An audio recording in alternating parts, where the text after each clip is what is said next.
Nah, Masya Allah. Ini kalau takbirnya dulu di Perang Badar, Bu, takbirnya umat Islam itu bisa memutar balik kuda-kudanya pasukan Quraisy. Karena apa? Takbir itu diiringi dengan ruh yang siap menuju kesyahidan atau kemenangan yang mulia. Baik, alhamdulillahirabbil alamin wassalatu wassalamu ala asrofil anbiya'i wal mursalin wa ala alihi washabihi ajmain. Rabbi shrah li sadri wa yassir li amri wahlul 'uqdatam min lisani yafqahu qawli. Alhamdulillah, pertama-tama kita panjatkan puji dan syukur kita kepada Allah Subhanahu wa taala yang alhamdulillah di siang hari ini kita dapat berkumpul di masjid yang sangat mulia ini untuk bisa menunjukkan komitmen kita bahwa hati kita, pikiran kita, dan jiwa kita masih untuk Palestina. Allahu Akbar. Mudah-mudahan Allah terus jaga semangat kita ini sampai benar-benar Palestina merdeka. Kabar baiknya adalah ketika seorang syekh pendiri Hamas ya Ustaz ya, ketika dia diwawancara oleh salah satu wartawan Al Jazeera, Muhammad Mansur, sangat jauh sekali itu peristiwa wawancara itu, ditanya kepada Syekh Ahmad Yasin, kapan Palestina itu akan merdeka? Atau kapan Israel itu akan hancur dan musnah? Dia menyebutkan tanggal dan tahun yang sangat jauh sekali, sekitar tahun 2027. Kaget wartawan itu, kok engkau bisa menyebutkan tahun yang sangat spesifik? Tapi katanya, saya tidak punya literasi apa untuk menjawab itu. Saya hanya membaca Al-Quran. Saya hanya membaca Al-Quran, dan umur peradaban itu dan generasi itu berada dalam rentang 40 tahun dan 40 tahun. Dan tidak lama lagi, insya Allah, kita umat Islam menuju tahun 2027 ini Ustaz ya. Sebelum itu, kita sudah bisa sholat bersama di Masjid Al-Aqsa. Allahu Akbar! Allahu Akbar! Allahu Akbar. Good. Baik. Kita boleh nge-explore ya sedikit dengan Ustadz Muhammad Hussein Gaza. Ini ada Husainnya ini Ustadz Syiah antum Ustadz. Ada duduk dulu ya Ustadz ya. Baik, auzubillahi minasyaitonir rajim. Assalamualaikum warahmatullahi wabarakatuh Ustadz. Ya, Bapak Ibu saya izin memulai talk show ini sambil nanti Ibu menyiapkan pertanyaan dan tentunya juga hadiah buat saudara-saudara kita di Gaza, Palestina. Sebelumnya mari kita buka dengan lafaz basmalah. Manirrahim. Nah, kalau kata Imam Syafi'i yang kelahiran Gaza juga ya Ustaz ya. Jadi antum itu tidak akan bisa mendapatkan ilmu pengetahuan dengan sangat baik kalau antum tidak tahu siapa nih yang akan menyampaikan ilmu kepada antum semuanya. Nah, hari ini izinkan saya membacakan biodata antum Ustadz Muhammad Hussein Gaza ini terlebih dahulu. Kalau boleh tebak nih sambil menunggu data, berapa kira-kira usia Ustadz Muhammad Hussein Gaza ini? Ayo. Coba. Saya sambil cari-cari di biodatanya nih. Nah, nggak ada yang tepat nih. Masa ada yang bilang 17 tahun?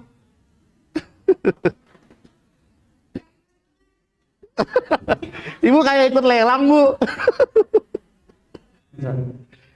Oh iya, ada sih datanya, nggak ada, bacain aja ya. Baik, apa nih ya? Ini nama beliau adalah Muhammad Hussein Gaza LC, aktivis kemanusiaan dan jurnalis asal Indonesia yang telah mendedikasikan dirinya 12 tahun hidupnya untuk menjalankan misi kemanusiaan di Gaza, Palestina yang terjajah. Beliau telah menyelesaikan S1 jurusan Syariah Islam di Universitas Islam Gaza. Jadi di Gaza itu ada kampus, Bu ya. Dan telah menyelesaikan diploma jurusan Israel Affairs, urusan keisraelan di Nafda Center Gaza. Beliau juga adalah pendiri INH, International Networking of Humanitarian, lembaga kemanusiaan yang beroperasi di dalam dan luar negeri Palestina dan Afrika. Beliau juga pendiri GazaMedia.net, kantor berita 3 bahasa, Indonesia, Arab, dan Inggris. Beliau juga adalah kontributor lepas untuk berita Palestina yang menjadi sumber utama sejumlah televisi nasional. Terakhir kemarin kita lihat ketika TV One menggalang dana ya Ustadz ya. Itu luar biasa Ustadz Muhammad Hussein Gaza. Kayaknya bisik-bisik juga kemarin dengan Ustadz Yusuf Kala Ustadz. Nah, oke, segera. TV One, Metro TV, CNN, E-News, dan lain-lain. Beliau juga adalah saksi sejarah yang merasakan langsung 4 agresi militer Israel ke jalur Gaza tahun 2012, 2014, 2021, dan 2023. seorang YouTuber dan juga influencer yang selalu menyajikan konten-konten mendidik dan eksklusif langsung dari dalam wilayah jalur Gaza yang terblokade. Gitulah profil singkat dari Muhammad Hussein Gaza LC, Ustadz kita yang menjadi narasumber kita hari ini. Ustadz. Baik, kita langsung saja ya Bapak Ibu semuanya. Kita mau terlambat sekitar 4 menit, harusnya kita mulai jam 2 di siang hari ini. Nah pertama Ustadz, izin Ustadz, bagaimana ceritanya Ustadz antum bisa terdampar di jalur Gaza Ustadz? Ini gimana ceritanya Ustadz? Ya. Bisa diceritakan Ustadz? Baik, bismillahirrahmanirrahim. Assalamualaikum warahmatullahi wabarakatuh. Waalaikumsalam warahmatullahi wabarakatuh. Alhamdulillah wassalatu wassalamu ala Rasulillah. Rabbi shrah li sadri wa yassir li amri. Wa hlul 'uqdatam min lisani yafqahu qawli. Perjalanan saya ke Gaza ini kalau secara normal Bu, dari Indonesia ke Gaza cuma perlu 2 hari. Dari sini ke Soekarno Hatta ke Mesir 12 jam, ke Gaza cuma 8 jam atau 7 jam lah, 8 jam. Nggak lama sebetulnya kalau perjalanan normal. Tapi perjalanan hidup saya menuju Gaza ini belasan tahun. Karena kalau saya bicara bagaimana saya bisa terdampar di Gaza, saya harus bicara kenapa saya memilih Gaza. Itu berkat ya didikan dan edukasi orang tua saya. Ayah saya almarhum dan ibu saya Siti Fatimah Adawiyah. Ayah saya seorang kiai kampung, ngisi kajian di masjid-masjid kampung. Ibu saya juga guru kampung. Kampung saya di mana sih? Cilengsi, Pasir Angin. Iya. Jadi dari Bekasi, Bantar Gebang, Limus, Cilengsi. Ya, jadi Bekasi ini bukan. Jadi ini juga Bekasi ini bukan tempat yang asing bagi saya, gitu kan. Nah, saya memang lahir tumbuh besar di kampung di sebuah pondok pesantren namanya Pondok Pesantren Al-Fatah di desa Pasir Angin. Tapi orang tua saya selalu menanamkan pemahaman cinta untuk Palestina. Sejak saya kecil disampaikan bahwa ada warga Palestina saudara kamu yang sedang memperjuangkan kemerdekaannya. Dan di guru-guru saya juga di pondok selalu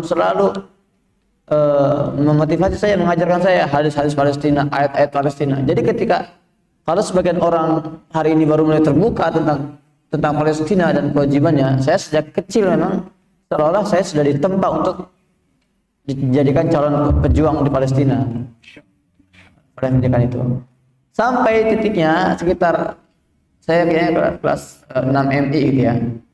Di kampung saya itu ada seorang jurnalis Palestina datang ke masjid. Itu sekitar tahun 2021. Dulu belum ada Facebook, Instagram, medsos. Kalau sekarang kan udah pasaran banget ya, orang Palestina imamin sholat di masjid gitu kan. Udah nggak hal yang menarik lagi. Kalau dulu itu sesuatu yang luar biasa. Akhirnya orang Palestina itu berdiri di podium, bicara, dia bilang, bumi ini dia bilang ibarat seekor burung, ada sayap kanan, sayap kiri, jantungnya adalah Palestina, dan barang siapa kuasai jantung itu maka dia kuasai dunia. Kemudian dia mulai memutar video-video kayak tadi ya, video foto-foto gitu kan. Dulu saya masih kecil, saya diperlihatkan tragedi Nakba, tragedi Naksa, pembantaian di Sabra Syatila, dan saya diperlihatkan puisi seorang gadis cilik Palestina, Abi yaquluna anta mujrim, afil haqiqatan anta lasta mujrim. Nangis saya, nangis-nangisnya. Sekecil, masih kelas usia saya mungkin 12 tahun, 13 tahun itu. Akhirnya saya berazam, berdoa, ya Allah, suatu hari nanti saya harus tinggal di sana, saya bilang. Tapi saya sadar diri, Ustaz. Saya sadar diri, orang tua saya bukan orang mampu, orang tua saya tukang kayu sebetulnya, pengrajin kayu, ya nggak cukup ya, yang sangat sederhana sekali. Saya sadar saya nggak bisa ke Gaza hanya mengandalkan finansial orang tua. Tapi saya nggak pernah berpikir ke arah sana. Hal itu saya mulai berazam pada diri saya. Muhammad Hussein kecil ini dulu berikrar dalam hati. Saya bilang, ya Allah, mulai hari ini saya berjanji, saya bilang, saya akan membabi buta dalam belajar bahasa Arab. Saya akan mati-matian belajar bahasa Inggris. saya harus punya hafalan Al-Quran, saya harus bisa azan. Kenapa 4 hal itu? Dulu saya itu polos, saya pikir kalau saya punya 4 kemampuan ini, saya akan bisa survive, saya akan bisa bertahan dimanapun saya dibuang. Bahasa Arab, bahasa Inggris, Al-Quran, dan azan. Semakin besar, lulus aliyah, saya lanjutin jurnalistik, komunikasi penyiaran Islam. Karena saya berpikir kalau saya tinggal di Gaza, saya harus punya kemampuan komunikasi dong, agar saya bisa mengemas informasi dengan profesional. Akhirnya saya kuliah, tapi saya nggak lama-lama, nggak kurang dari 2 tahun saya udah cukuplah, saya bilang nggak usah lama-lama lah belajar kuliah mah itu. Sudah ada dasar-dasarnya kan, udah saya pindah, loncat saya ke pondok di Meranggen, Jawa Tengah. Semarang sana itu Demak. Saya mondok dengan kiai saya, belajar nahwu sorof, ilmu alat, ilmu balaghah, ilmu mantiq. Pokoknya kaidah bahasa Arab lah. Kitab Gudul kalau bahasa sederhana. Belajar situ. Pokoknya selesai 11 bulan saya belajar situ. Saya bilang ternyata disiplin ilmu nahwu sorof ini beda dengan disiplin ilmu bahasa Arab percakapan. Saya baru tahu, Ustaz. Enggak semua orang yang jago kitab Gundul itu bisa bahasa Arab percakapan. Saya bilang, oh saya masih kurang persiapan nih. Saya mondok lagi di Bogor, Megamendung. Pesantrennya Ustaz Bakhtiar Nasir. UBN itu guru saya, dan saya ini alumni pertama UBN. 2 tahun saya di sana. Intinya apa? Dari kecil sampai besar saya itu belajar mati-matian. Itu orientasinya apa? Agar saya punya bekal berjuang di Gaza, di Palestina. Dan saya nggak pernah berpikir bagaimana saya bisa ke sana. Pokoknya saya persiapan dulu aja deh. Karena saya yakin Allah pasti gampang lah pergiin saya ke Gaza kalau mau kan. Yang penting bagaimana persiapan saya. 2010 ada konvoi Asia to Gaza. Jadi ratusan aktivis kemanusiaan dari negara-negara Asia, Eropa, Amerika ngumpul dan mengadakan konvoi darat menembus blokade Gaza. Saya didaftarkan oleh orang tua saya, oleh pimpinan saya di pondok. Karena mereka melihat saya termasuk orang yang punya kriteria untuk bisa di sana. Dan pimpinan kami itu itu nyuruh bapak saya, Ustaz Haji Muslim, antum kan punya anak 16, banyak. Ayah saya anaknya 16 yang hidup. Satulah diwakafin ke Gaza lah. Benar aja ya, saya pilih saya untuk diwakafkan ke Gaza, untuk jadi pelayan orang-orang Gaza. Alhamdulillah. Saya senang banget dong, selama ini saya impikan, akhirnya ada jalannya. 2010 akhir saya diberangkatkan, dananya itu dari uangnya orang-orang kampung Patungan.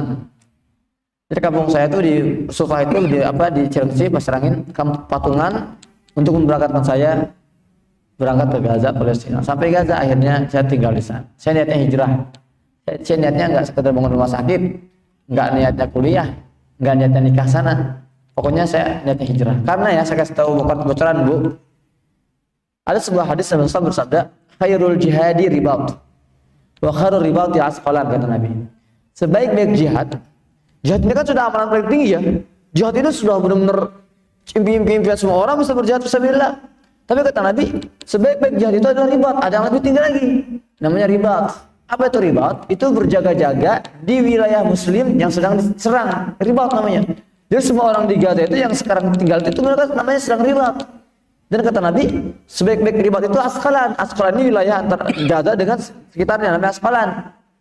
Dalam hadis lain, apa kata Rasulullah? Ribatu yaumin wa laila khairun min qiyami syahrin wa siyami. Kata Nabi, ribat sehari semalam, 1 hari 24 jam, itu pahalanya lebih baik daripada kalian sholat tahajud 1 bulan full plus puasa 1 bulan full. Itu kalau sehari tuh. Kalau 2 hari, kalau 3 hari. Makanya Nabi SAW ketika meninggal, itu banyak para sahabat yang berbondong-bondong ingin tinggal di wilayah Palestina, di bumi Syam, di bumi Ribat, melihat pahalanya sangat besar. Jadi itu adalah motivasi kita, motivasi saya pribadi. Kenapa saya tinggal di Gaza, ya kan? Ingin menjadi pelayan orang-orang, para pejuang-pejuang Gaza, dan juga mendapatkan pahala Ribat. Masya Allah. Tahu Bu ya, dapat ya Bu ya. Nah, Ibu juga perlu tahu sebenarnya Gaza itu adalah bagian yang terpisah ya dari tepi barat ya. Jadi kalau dibilang Palestina itu Ibu harus tahu dulu Bu, ini di tepi barat atau di Gaza. Nah, Ustadz Muhammad Hussein ini tinggalnya di Gaza. Nah, yang Masjid Al-Aqsa itu adanya di Tepi barat. Nah, pertanyaan Ustadz, selama antum di Gaza pernah nggak antum sholat di Masjid Al-Aqsa itu? Seingat saya sholat itu beberapa kali ya. Nggak pernah. Kenapa Ustadz? Kenapa nggak pernah Ustadz? Sebenarnya kan nggak jauh ya dari Gaza ke Yerusalem lah ya, bisa ngomongnya Yerusalem itu. Al-Quds. Jaraknya cuma 75 km. Kalau naik mobil nggak nyampe 2 jam tuh harusnya nyampe. Puncak dong ya Ustadz ya? Iya, puncak Megamendung. Nah, tapi karena bukannya saya, tapi ada 2,3 juta warga Gaza itu juga nggak bisa sama sekali datang ke Masjidil Aqsa. Itulah Gaza. Itulah arti dari blokade. Kita dikurung dalam penjara terbesar di dunia. Kita nggak bisa keluar seenaknya, nggak bisa masuk seenaknya, dan dibatasi ya siapa yang masuk, siapa yang keluar. Itulah konsekuensi tinggal di Gaza, tanah yang diblokade. Jadi Bu, orang yang di jalur Gaza apa di Gaza menyebutnya itu? Nah, jalur Gaza. Orang yang di jalur Gaza ini sendiri masih kayak Ustadz Hussein aja udah 12 tahun ya. Belum pernah menginjakkan kaki di bumi Al-Quds, di Al-Quds itu. Masya Allah, dia sudah sangat terjajah. Ibu bisa bayangin ya Bu ya, bagaimana sih Palestina itu tidak menjadi perhatian kita. Ibu bayangin aja sendiri deh, ada orang di rumah Ibu dengan penuh kelaparan, mukanya belas kasih, ngetok-ngetok pintu. Bu, boleh nggak saya numpang makan, saya lapar gitu kan. Terus kasihan dong Ibu ya gitu kan. Akhirnya Ibu kasih makan. Terus dia bilang gini, kayaknya udah malam banget, boleh nggak saya numpang tidur? Kasihan dong Ibu kan, numpang tidur. Kayaknya saya kedinginan nih, boleh nggak saya numpang tidur di kamar kamu? Terus Ibu, oh iya boleh numpang tidur di atas ranjang berdua. Terus dia tidur, dia nggak nyaman ada Ibu di ranjang. Dia bangunin Ibu lagi, boleh nggak saya doangin di atas ranjang? Kamu di bawah aja. Nggak nyaman saya. Karena Ibu baik, Ibu turun di bawah lagi. Terus ketika dia mau kamar mandi, kesenggol ibunya. Dia negor Ibu lagi, kamu gangguin saya. Nggak bisa saya keluar kamar mandi. Bisa nggak kamu tidur di luar aja? Ibu sabar, Ibu tinggal keluar aja. Sampai akhirnya Ibu terusir. Nah, itulah orang Israel itu. Menjebalkan kan? Menjebalkan banget gitu loh. Nah, Masya Allah. Nah, Ustaz, judul kita ini adalah Gaza, Genosida dan Bumi Jihad. Jadi kalau kita bicara genosida ini artinya, Masya Allah, ada sekarang sekitar 20.000 lebih saudara-saudara kita di Gaza yang syahid. Itu belum lagi yang di bawah reruntuhan gedung yang kita nggak tahu berapa jumlah mereka. 10.000 lebih. La haula wala quwwata illa billah. Nah, seperti apa sih ketabahan masyarakat Gaza ini menghadapi keadaan yang bahkan dikatakan lebih berat dibandingkan peristiwa bom atom Hiroshima itu, Ustaz, dan Perang Dunia Kedua kemarin? Ya, sebetulnya nggak bisa dibandingkan sih Gaza dengan Hiroshima itu. Nggak bisa ya? Hiroshima itu Bu, sebuah kota di Jepang yang luasnya 900 km persegi. Gaza cuma 360 km sepertiganya. Hiroshima itu diserang 12.000 ton oleh Amerika, langsung nyerah mereka. Oke, arigatou gozaimasu, kita nggak sanggup dengan Jepang tuh. Gaza yang cuma sepertiga Hiroshima, tahu gak Bu berapa ton yang sudah dijatuhkan bomnya ke Gaza? Kalau di Hiroshima kan 12.000 ton, Gaza ini sudah menyentuh angka 60.000 ton. Gaza itu seluas mana nih Ustaz? Kalau saya lihat di Jakarta 360 km persegi apa ya? Saya mau bandingin dengan misalnya Kabupaten Bekasi, coba cek ya. Nih, kita cek. Seluas Depok? Luas Kabupaten Bekasi itu sekitar 1.274 km. Bekasi ya. Bekasi itu 1.200 km. Iya. Berarti Gaza kan seperempatnya. Ya. Seperempat aja itu kurang lebih. Sekecil itu dikeroyok bukan Israel, Inggris, Amerika itu ikut ngeroyok itu. Inggris, Amerika kan ngirimin ini kapalnya juga kan. Jadi bayangkan Gaza sekecil itu dikeroyok Amerika, Inggris, Perancis. Israel dengan semua teknologi termutakhir mereka paling canggih. Bukan menyerang negara, menyerang Gaza. Palestina itu luasnya 70.000 km persegi. Palestina. Gaza cuma 360 km kecil sekali. Kok nggak hancur-hancur gitu? Emang secara logika nggak nyambung ya.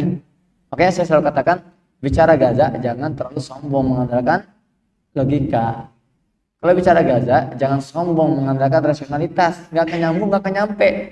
Kalau terlalu sombong, kita diperbudak logika. Ntar kata-kata yang keluar, kesimpulan yang keluar nyeleneh, mengabarkan kedunguan, gitu kan? Dan itu kita lihat ketegarannya. Juang Badar 70 hari nggak juga nyerah. Tadi Hiroshima Nagasaki cuma sehari langsung KO mereka. Itu 73 hari loh. Saya mau tanya Bu nih, kira-kira Pak, Bekasi yang luasnya 1.200 km, kalau dikeroyok Israel, Amerika, Inggris, kira-kira berapa hari bertahan, Pak? Ibu, kira-kira berapa hari bertahan ini? Ya insya Allah lah, sama kayak Gaza ya. Karena bagi seorang Muslim, kita nggak ada kamus menyerah. Seperti yang selalu disampaikan oleh juru bicara Al-Qassam. Siapa namanya Bu? Siapa? Bu, juru bicara Kementerian Agama Indonesia siapa namanya Bu? Juru bicara Kepresidenan RI? Juru bicara Al-Qassam? Inilah ciri-ciri masyarakat yang berhasil, yang teredukasi dengan baik.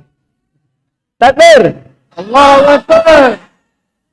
Jadi segitu, itulah gambaran tegarnya warga Gaza. Dan ketegaran warga Gaza ini, kekuatan Gaza tidak hanya terletak pada militernya. Militer Gaza ini per hari 20 tank, 30 tank itu hancur oleh para pejuang Gaza. Sehari itu, bayangin kali aja dengan 770 hari. Kuat militernya itu, nggak takutan, berani lawan tank-tank macam mereka, bom, meledak. Dan perjuangan mereka nggak sendirian. Ibu-ibu di Gaza juga ikut berjuang dengan pengorbanan anak-anaknya. Mereka dibunuh setiap hari, anak-anak mereka meninggal. Tapi demi Allah, selalu ibu-ibu itu kalau mendapat anak yang meninggal, rumahnya hancur, nggak pernah mereka nyalahin para pejuang. Kamu sih nyerang duluan, gitu misalnya kan. Kalian sih nggak mau, nggak pernah. Apa kata mereka? Allah ya Netanyahu, hada auladi fida'an lil aqsa. Anak-anakku meninggal, itu tubusanku, harga yang harus aku bayar untuk memperjuangkan Al-Aqsa. Kalian Netanyahu, apa kerugian kalian itu untuk bayar apa? Kehancuran kalian itu apa ininya bayar? Harga apa yang harus kalian bayar tuh? Itulah ketegangan warga Palestina. Mereka juga menangis, pastilah. Air mata keluar, sedih mereka. Manusiawi. Tapi memang DNA warga Gaza adalah DNA para pejuang, orang yang kesabaran dan keteguhan warga Gaza ini sudah terjamin. Cina bisa memproduksi seluruh hal di dunia ini kecuali keberanian. Keberanian is made from Gaza. Keberanian itu dibuat hanya ada di Gaza. Takbir. Masya Allah. Jadi masyarakat Palestina ini pernah saya dengar juga di salah satu podcast Ustaz itu, mereka itu kalau mendengar salah satu keluarga mereka yang wafat bukan lagi mengucapkan apa Ustaz? Innalillahi wa inna ilaihi raji'un. Bukan lagi, tapi apa Ustaz? Hasbunallah wa ni'mal wakil. Cukuplah bagi kami Allah. Mereka warga-warga yang tidak pernah menyandarkan diri mereka terhadap makhluk. Mereka tidak pernah mengemis-kemis militer kepada dunia barat, dunia Amerika, dunia Arab, dunia Muslim. Enggak. Karena mereka tahu Allah melihat mereka. Hasbunallah, cukup bagi kami Allah. Cukuplah bagi kami Allah sebagai sebaik-baik pelindung. Hasbunallah. Kita belajar tauhid, belajarlah pada warga Gaza. Kita belajar iman, cukup melihat senyuman anak-anak Gaza di tengah reruntuhan, itulah iman. Ya, jadi ada satu kelompok di Indonesia ini ngakunya paling bertauhid. Dakwah tauhid, tapi kita yang lihat Gaza nyinyir.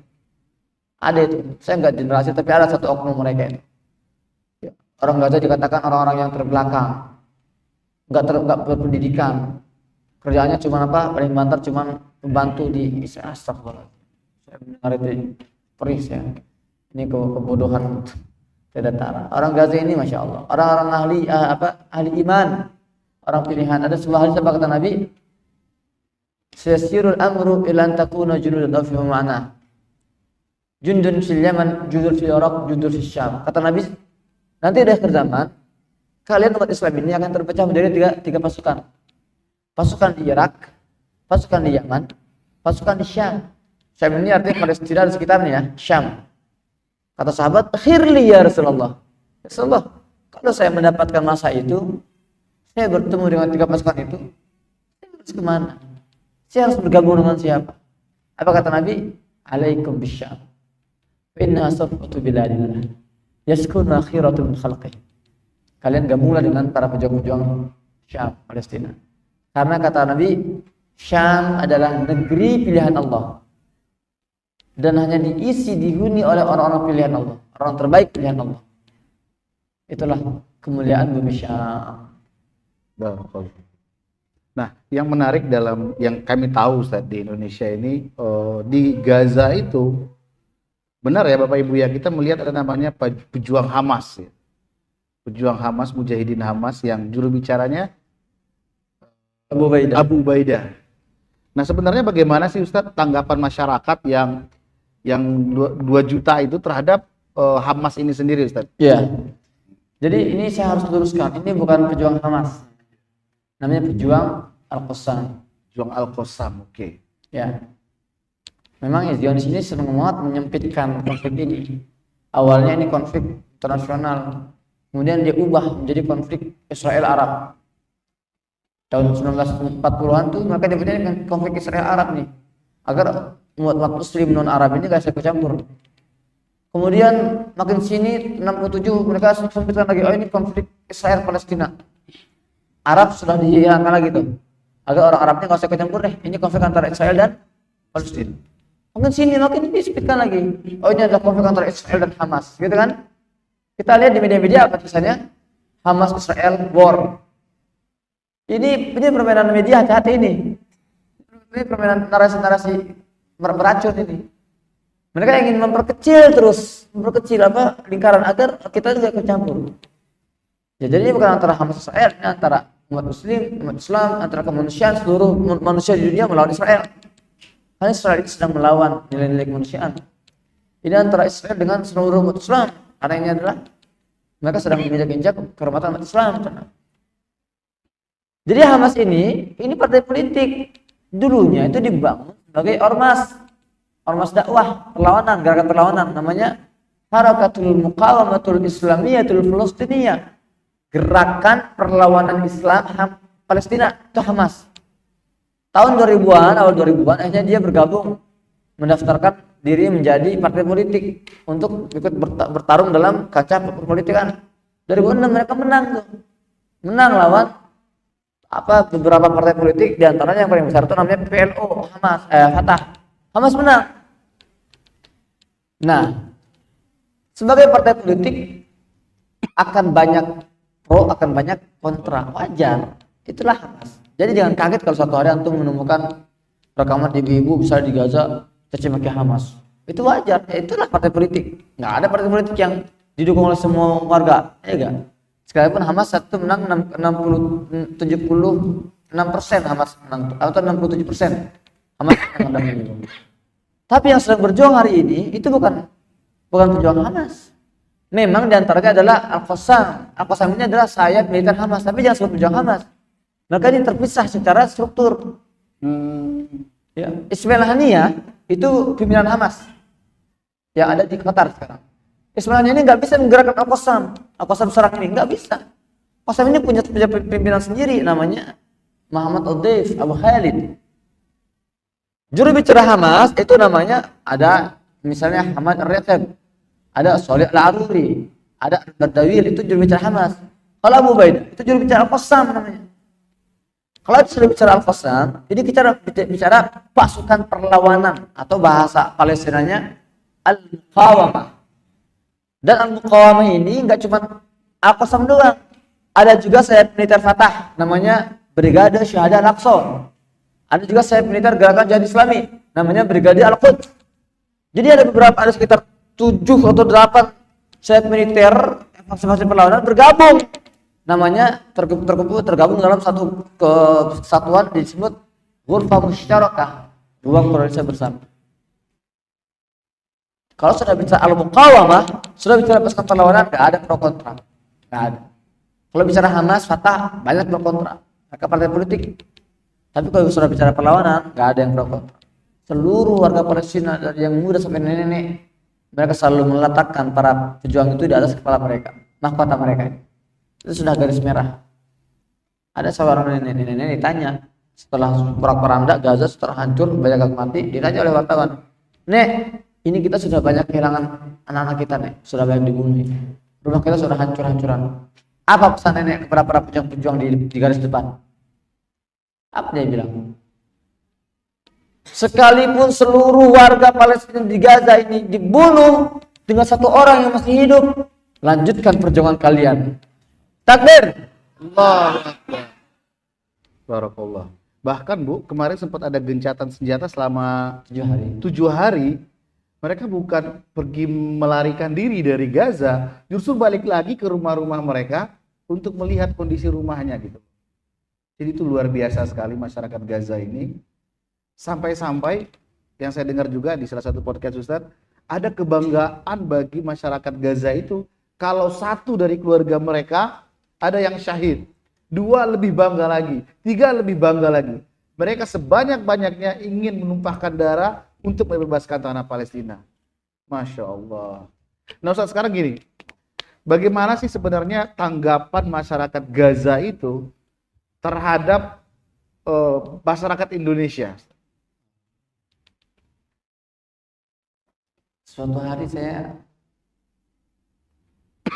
sedang berdiri di sebuah pasar. Namanya Pasar Khan Yunis di wilayah selatan. Tanggalnya 10 November, kalau nggak saya ingat 10 sampai 11 November. Itu satu hari sebelum saya pulang ke Indonesia. Pasar itu ramai banget, sesek, penuh orang. Kenapa? Karena orang-orang dari utara itu banyak yang ngungsi ke selatan. Saya melihat pemandangan di mana ratusan orang itu sedang ngantri untuk beli roti, beberapa potong roti yang jadi makanan baku mereka, makanan baku ya, makanan pokok mereka. Mereka berdesak-desakan ya, karena memang sudah hancur toko-toko roti yang ada itu, tinggal itu doang yang masih tersisa. Saat itu saya inisiatif adalah pengen saya videoin untuk saya jadikan laporan untuk Indonesia. Tapi saya khawatir karena merekam video dalam momen seperti ini itu sensitif. Ada mungkin orang menyangkanya jangan mata-mata. Jangan siapa nih orang lagi berduka malah di video-videoin. Tapi saya beranikan diri, bismillah saya bilang. Ketika saya mulai videoin, betul aja ada seorang pria parubaya, usianya mungkin 55 tahun ya, kayak kakek gitu, tapi masih seger, pakai gamis warna abu-abu, dia menenteng plastik. Ketika dia melihat saya videoin, dia nengok, nunjuk dia, kamu ngapain dong? Saya lagi videoin pakai HP saya kan. Waduh, bener kan saya bilang. Dia marahin gue. Itu maksudnya dia matanya melotot, larang saya nggak deketin. Lo ngapain kamu video-videoin? Semakin dekat, malah dia mereng gitu. Ngapain? Ternyata lagi ngelihat rompi saya. Bener apa tuh dia bilang gitu? Kamu dari Indonesia ya? Iya Pak. Masya Allah Indonesia. Lanjutkan. Iya lanjutin. Malah apa dia datang saya, dia salaman sama saya, dia peluk saya tuh. Masya Allah Indonesia, dia bilang. Ini adalah negara yang paling konsisten terhadap kami, orang-orang yang kami cintai, warga Indonesia yang kami sayangi. Saya dipeluk, bahkan saya dikerubuti oleh orang sekitar, semua pada kerubutin saya. Kaget mereka melihat orang Indonesia di tengah-tengah pasar Khan Yunis di Gaza, bombardir sana sini gitu kan. Ngapain dia bilang gitu? Tapi saya sangat dihormati oleh mereka. Saya dibiarkan, kamu kalau mau video, ambil aja video sosial kamu gitu loh. Itu satu-satu dari banyak contoh. Kalau sebelum-sebelumnya, sejak saya 12 tahun di Gaza ini, banyak kasus saya kalau lagi belanja di pasar tradisional, belanja di mana gitu. Oh saya mau bayar tuh mereka nggak terima uang saya. Kamu dari Indonesia ya? Iya bu, nggak usah bayar. Uang kamu nggak laku di sini. Saya bayarnya bukan pakai uang rupiah ya. Jelas saya bayar pakai rupiah. Saya bayar pakai uang mereka. Tapi itulah bahasa mereka. Uang kamu nggak laku di sini, kamu nggak usah bayar. Tapi mereka hormat kepada Indonesia. Saya kuliah di kampus megah, kampus Gaza itu luar biasa indah. Kemudian juga hijau. Orang Gaza ini, Ustaz, saya kira sebelum saya masuk Gaza, saya kira orang Gaza ini orang-orang yang terbelakang gitu loh. Peradabannya. Rumahnya itu hancur semua. Ternyata kan Gaza ini indah. Orang Gaza ini kalau punya uang sedikit, modal sedikit itu dia bisa gunakan semaksimal mungkin, efisien mungkin menjadi sesuatu produk yang luar biasa, rumah yang indah. Kampus tuh keren banget Gaza itu. Saya bilang ya Allah, saya ini kalau aja saya punya duit, mau lah saya kuliah di sini. Karena di Gaza itu nggak ada program beasiswa internasional kayak di UI atau di misalnya Madinah gitu kan. Di Gaza nggak ada. Siapa juga yang mau kuliah di Gaza gitu kan. Tapi alhamdulillah, saya dites sama dosen. Kamu dari Indonesia ya? Iya Ustaz. Iya Syekh. Kamu bisa bahasa Arab? Bisa. Bisa ngaji? Bisa. Dites sama dia. Kamu mau kuliah di sini? Mau Syekh? Kuliah. Kamu gratis saya daftarin. Itu adalah bentuk kecintaan Gaza terhadap Indonesia. Masya Allah. Jadi nama Indonesia ini harum lah ya di lingkungan Gaza itu Ustaz. Alhamdulillah. Barakallahu fiik. Nah, boleh dong sedikit Ustaz sharing kok tiba-tiba bisa mendapatkan gadis Gaza? Mungkin ada jamaah yang mau juga. Sedikit Ustaz, intermezzo Ustaz. Ini bukan tiba-tiba. Jadi memang saya nggak pernah kepikiran saya akan nikahi orang Gaza. Gitu. Suatu hari saya lagi daftar di kampus, saya lagi dikerubutin oleh orang-orang, oleh para pegawai kampus yang di bagian pendaftaran. Mereka kaget mereka. Ini ada orang Asia nih, orang Asia jauh sana, kuliah tempat kita, gitu kan. Saya dikerubutin tuh, ditanya nama kamu siapa? Nama saya Muhammad Hussein. Saya bilang, kamu Islam? Saya bilang, Pak, nama saya Muhammad Hussein, Pak. Muhammad itu pasti Islam lah. Saya bilang, gimana sih? Iya, orang kata gitu. Maka polos gitu ya, karena kan nggak ada orang asing yang masuk sana, kan sulit lah. Akhirnya lagi saya dikerubutin gitu, ada satu tangan gede, narik tangan saya, ditarik dari kerubutan. Dia bilang, kamu siapin baju-baju kamu, perekaman kamu jadi tamu saya 3 hari di rumah. Jadi orang Gaza itu orang yang sangat memuliakan tamu. Saya dipaksa untuk datang ke rumah dia untuk dimuliakan oleh dia selama 3 hari. Iya, jadi saya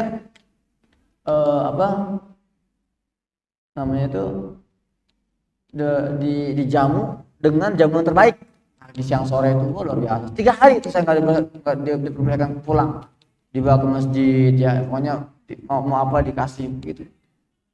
Tapi pertama kali ketika saya bergerak dari Gaza ke wilayah utara, selatan, di depan rumah dia itu ada kayak tembok tinggi gitu ya, kayak gerbangnya itu tembok tinggi, bukan gerbang, artinya tembok rumahnya gitu.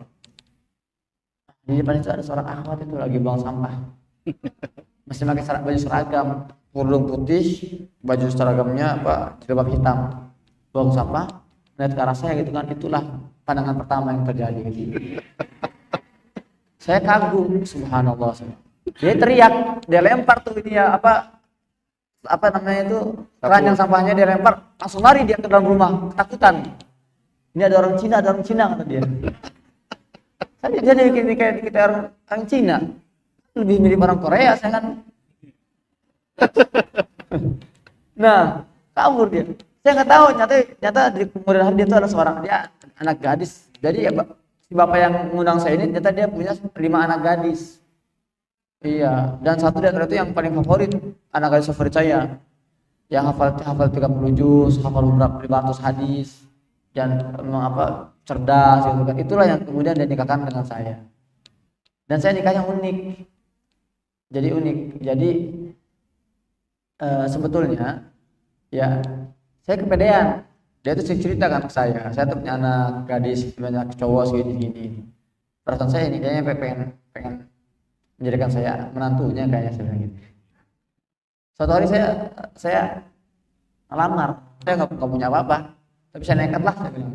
Karena saya sering mendengar motivasi orang kan, nikahlah jangan takut gitu kan. Saya nekat. Ini orang Gaza lagi kan, turunan para nabi, orang Palestina itu loh. Saya datangi, alhamdulillah, dia nggak kenal saya. Percobaan, kalau sudah selesai baru saya nikahin. Itu niat saya. Saya ditolak sekali. Dua kali saya coba lagi, tolak lagi. 2 kali saya tolak. Bukannya dia nggak mau nikahin saya, dia takut, khawatir. Dia orang kecil tuh gitu, orang kecil tuh takutnya anak dia nikah sama orang asing, ntar langsung dibawa pulang, gak balik lagi. Gitu loh. Dia masih memuji, semacam memuji lah usaha saya kan. Tahu saya siapa yang akhirnya turun tangan gara-gara saya tolak 2 kali? Ismail Haniyah. Itu pimpinan Hamas itu. Sampai dia turun tangan. Dia kirim delegasi ke rumah orang tuanya itu, akhirnya dia terima. Akhirnya oke lah, diterima, tapi diterima 2 tahun kemudian tuh. Saya daftar ini 2 tahun kemudian. Akhirnya kita sudah sepakat nih, oke, Al-Fatihah gitu kan. Kita sudah nentuin maharnya, sudah nentuin tanggal ijab kabulnya, sudah nentuin kapan resepsinya. Al-Fatihah, senang pulang ke rumah. Saya tinggal di utara, dia tinggal di selatan. Besoknya, boom, perang, pecah. Gagal saya bilang. Kayaknya ini ada sabotase Israel, saya bilang. Gak senang banget ya. Saya melepaskan kemerdekaan saya gitu kan. Perang 2 minggu panjang. Sempat ada gencatan senjata. Tanggal 17 Agustus 2014, gencatan senjata. Saya maksimalkan untuk ijab kabul gitu. Jadi saya nikahnya itu, ijab kabulnya itu di masa-masa gencatan senjata 3 hari. Ceasefire. Saya ijab kabul, alhamdulillah sah gitu kan. Akhirnya perang lagi, lanjut lagi perang. Jadi tanggal 17 Agustus ketika kalian semua sedang merayakan kemerdekaan Indonesia, saya sedang merayakan kemerdekaan saya dari masa-masa jomblo. Iya gitu. Barakallah. Ya, gini Ustaz. Kita juga melihat bersama-sama ya, bagaimana anak-anak Gaza itu kalau kita dengar itu mereka diasuh dengan pengasuhan Al-Quran yang sangat luar biasa, Ustaz. Iya. Nah, mungkin bisa berbagi, Ustaz, seperti apa sih interaksi mereka dengan Al-Quran itu? Masyarakat Gaza. Bagi warga Gaza, Al-Quran ini bukan sekedar bacaan-bacaan atau ya media kita untuk beribadah mendekatkan kepada Allah, enggak. Al-Quran ini ya itu adalah pedoman hidup.